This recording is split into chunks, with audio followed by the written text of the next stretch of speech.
Realmente, Bolsonaro não está preocupado com o povo brasileiro. Bolsonaro está preocupado com sua reeleição. E apenas isso. Além de divulgar as virtudes da extrema-direita pelo Brasil e pelo mundo afora. Eu estou trazendo aqui o debate que fizemos há poucos dias aqui sobre as milhões de famílias e de pessoas que vão ficar sem auxílio emergencial, estão na pobreza, estão indo na fila do osso para ter o gostinho de carne, estão com desemprego, e a base do governo veio aqui dizer que ao extinguir o Bolsa Família, teria o Auxílio Brasil, e que dos 14,6 milhões de pessoas, já iria para 17 milhões de pessoas, porque atenderiam, deputado Paulo Ramos, as pessoas que estavam nas filas. Quantas pessoas da base do governo vieram aqui dizer isso? E aprovou, inclusive, aqui a possibilidade de aumentar a inclusão de até 20 milhões de famílias na extrema pobreza, na pobreza no Brasil. Pois, pasmem, nós dizíamos 39 milhões estavam sendo beneficiadas. O governo, ao não ter mais auxílio emergencial, ao acabar com o Bolsa Família, estaria apenas com 14,6 milhões de pessoas com benefício. 25 milhões estão fora, já desde o mês passado. Vai chegar o Natal, vai chegar o final do ano. Como é que essas pessoas... Vai acontecer que nem aquela criança que pediu, não um presente, uma bicicleta, um tênis ou qualquer outra coisa. Ela pediu uma cartinha para o Papai Noel, um pedacinho de carne. Agora saiu a medida provisória do governo federal do Bolsonaro, a 1076. Coloca para dezembro, e apenas para dezembro, e vai ser não para os 14,6 milhões de pessoas, vai ser para 13 os R$400, apenas para dezembro. E em vez de ir para 17 milhões, vai ficar em 14,6 milhões os beneficiários. Não os 17, nem os 20 e muito menos os 39 que estavam recebendo, que o Bolsonaro deixou fora. Eu ontem já subi na tribuna para dizer que tem que ser instalada a comissão da medida provisória da 1076, que agora foi promulgada pelo presidente Bolsonaro, porque nós precisamos debater a emenda que nós apresentamos, que não é só para período eleitoral. Eu peço mais um minuto para poder... Não pode ser apenas para o período eleitoral, como quer o Bolsonaro. E a emenda que nós da bancada do PT apresentamos é para que seja um auxílio permanente de R$600. Aqui ele está colocando na medida provisória que terá para 2022. Então o programa de assistência social dele fecha com a urna. Não pode fechar com a urna, presidente. É só eleitoreiro e deixando milhões de pessoas sem receber o benefício. Isso está combinado, presidente, para encerrar, com a notícia, Isso está combinado com a notícia que sai nos jornais do dia de hoje. Auxílio Brasil, segunda parcela começa a ser pago, e o benefício não vai chegar aos 17 milhões de pessoas que foram prometidas aqui pela base do governo. Então essa é a denúncia que nós estamos fazendo. Não está preocupado com o povo brasileiro, está preocupado com sua reeleição. E isso não é política, não é democracia, mas é uma atitude... Próxima da notícia, deputada Érica Cocai, do Distrito Federal.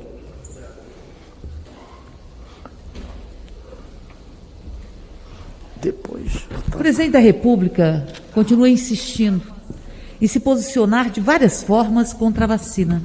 Fez um pacto com a morte. Um pacto com a morte. Um pacto com a morte porque nós temos mais de 613 mil pessoas que já se foram. E todo mundo que parte é amor de alguém. E o presidente da República insiste contra o passaporte sanitário, insiste em fazer este pacto de liberdade para o vírus. E chega a dizer, eu prefiro abrir mão da minha vida do que da liberdade. Bom, esse governo não proporciona a liberdade, nem tampouco a vida. Aliás, os direitos da pessoa, do ser humano, são direitos que não podem ser divididos nem hierarquizados. O direito à vida e o direito à liberdade devem ser assegurados. Mas o que nós estamos vendo nesse país é que liberdade emanada do Palácio do Planalto é a liberdade de circulação de um vírus, que o governo e o presidente da República queria a imunidade coletiva pelo contágio. Isso representaria milhões de mortes, milhões de mortes. A liberdade que ele desenvolve é a liberdade da fome, que já atinge mais de 20 milhões de brasileiros e brasileiras, que passam até 24 horas sem se alimentar. A liberdade que ele impõe nesse país é do desemprego. São mais de 50 milhões de brasileiros e brasileiras que estão desalentados, desempregados ou na informalidade. É a liberdade para retirar a liberdade do arbítrio da política da morte. Portanto, nós defendemos a vida e defendemos a liberdade como direitos inalienáveis. Mas o que faz esse governo? Tenta se apropriar do Estado, rompe toda a noção de soberania nacional. O governo tentou, através dos seus áulicos, dos seus fantoches aqui nesta casa, aprovar ontem uma polícia secreta a mando do presidente da República para perseguir, ou seja, movimentos sociais. O governo tentou reeditar os mesmos métodos de Hitler, do governo da morte e da sua polícia secreta, da SS, mas essa casa rejeitou a urgência, mostrando que o pulso ainda pulsa, como diz o poeta. Rejeitamos a urgência. Passaram quase uma hora para tentar os votos necessários para que a urgência não fosse o combate à fome, para que a urgência não fosse o combate ao desemprego, não fosse a defesa da vida plena, mas a urgência que eles queriam ontem era a urgência para uma polícia secreta do presidente da... O deputado Eli Borges. Otávio Leite, não, ele não tá, ainda não chegou a vez de Vossa Excelência. Muito obrigado pelo espírito democrático. Presidente, eu quero fazer um registro de tristeza, porque eu acredito num Brasil que efetivamente está mudando quando nós tivermos votado nesta casa a prisão em segunda instância, que ontem, lamentavelmente... Senhor presidente, deputado Pedro Kizai, prazer vê-lo aí na presidência. Eu queria de novo, presidente, comentar a situação do combate à pandemia aqui no Brasil. Ontem nós tivemos um espetáculo deprimente que partiu para a violência física. Bolsonaristas invadiram a Assembleia Legislativa do Rio de Janeiro contra a ideia do passaporte vacinal. Eles queriam de qualquer jeito adendar o plenário da Assembleia sem máscaras e passando o limite determinado pela segurança da casa, em comum acordo com os parlamentares. Essa insanidade, digamos assim, ela é protagonizada pelo presidente da República. Ele é o principal responsável pelo genocídio de 615 mil pessoas brasileiras e brasileiros.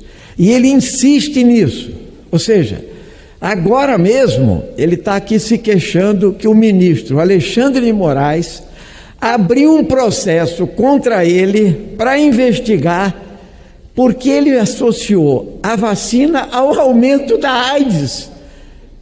É uma insanidade, é um perverso, é um mentiroso, é um cínico. Um presidente da República como esse precisa ser expurgado, porque o presidente da República, um chefe de Estado, não pode atentar contra a vida dos seus próprios concidadãos que ele deveria representar. O que nós estamos assistindo aqui no Brasil, inclusive na briga com a Anvisa, veja, o Barra Torres, que é o principal membro da Anvisa, fazia filmes do Bolsonaro nas manifestações golpistas.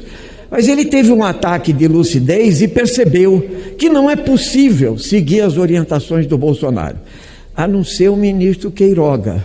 Esse sim, ele está falando para a base fanática bolsonarista, então ele é o médico que atende ao presidente, como o Pazuello, um manda e o outro obedece. O que nós estamos assistindo aqui no Brasil é uma aniquilação. Por isso, eu queria dizer o seguinte: quando terminar essa fase brasileira de permanência do senhor Jair Bolsonaro no poder, nós não temos nenhuma dúvida, Pedro Kizai, que ele será processado, criminalizado e preso. E mais, ele vai parar no Tribunal Penal Internacional.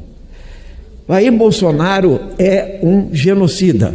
Genocida dos indígenas, genocida do povo brasileiro, e alguém que trabalha contra a liberdade, contra o Estado democrático de direito, contra os direitos dos trabalhadores, e uma figura execrável que chegou à presidência da República. Por isso nós temos uma obrigação.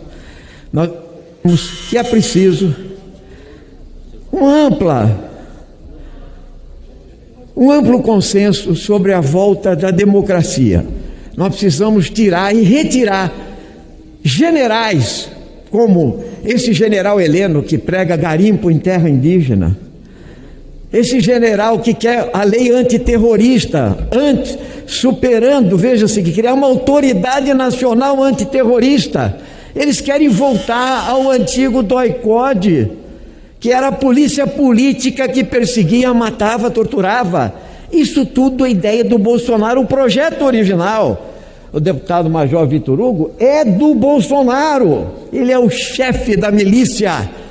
E lá tem até um prêmio. Para o prêmio, como ele gosta de homenagear o Adriano Nóbrega, o miliciano, ele também quer homenagear torturadores como o Brilhante Ustra. Por isso, o Fora Bolsonaro continua na ordem do dia. Nós precisamos superar esta fase do Brasil. Eu só fico com uma enorme tristeza de ver que ainda existe um conjunto parlamentar que não vê a insanidade que está em vigor, não só na saúde pública, mas em todos os aspectos da vida.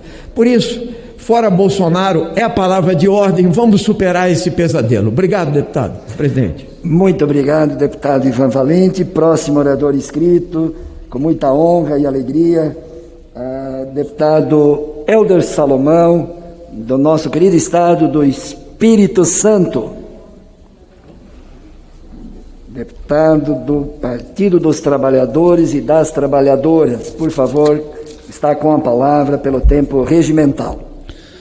Bom, senhor presidente, deputado Pedro Kizai, é uma honra falar desta tribuna com Vossa Excelência presidindo a sessão.